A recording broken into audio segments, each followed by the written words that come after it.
Pemirsa, pasangan Cagup dan Cawagup DKI Jakarta Ridwan Kamil dan Suswono mendatangi kawasan pecinan Pancoran Glodok, Taman Sari, Jakarta Barat. Dalam kunjungannya itu, Ridwan Kamil menyempatkan untuk membeli obat batuk dan flu lantaran sedang sakit.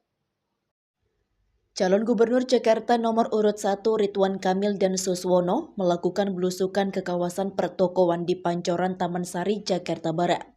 Kunjungan ini tidak hanya bertujuan untuk memperkenalkan diri kepada masyarakat, tetapi juga menunjukkan keterlibatannya dengan budaya lokal, khususnya di kawasan pecinan. Salah satu momen menarik dalam kunjungan ini adalah ketika Ridwan Kamil memamerkan kemampuannya berbahasa Mandarin. Dengan percaya diri, ia berinteraksi dengan para pedagang dan warga setempat menggunakan bahasa Mandarin. Ridwan menjelaskan bahwa dirinya tidak asing dengan budaya pecinan karena sebelumnya ia pernah tinggal dan bekerja di Hong Kong, Tiongkok.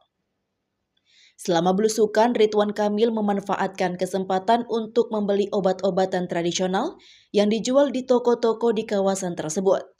Ia mengungkapkan bahwa saat ini ia merasa kurang fit dan ingin mencoba obat-obatan tradisional di Tiongkok.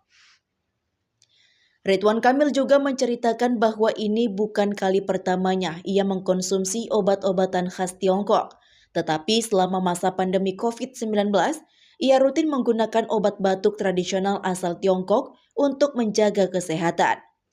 Pengalamannya ini menambah kedalaman interaksinya dengan masyarakat yang mungkin juga mengandalkan pengobatan tradisional. Tak hanya berhenti pada obat-obatan, Ridwan dan calon wakil gubernur pendampingnya Suswono juga sempat mencoba berbagai teh herbal yang tersedia di kawasan pertokoan tersebut.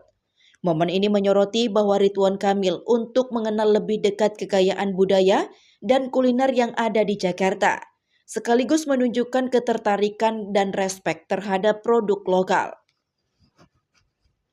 Dari Jakarta, Tim Liputan BITV melaporkan.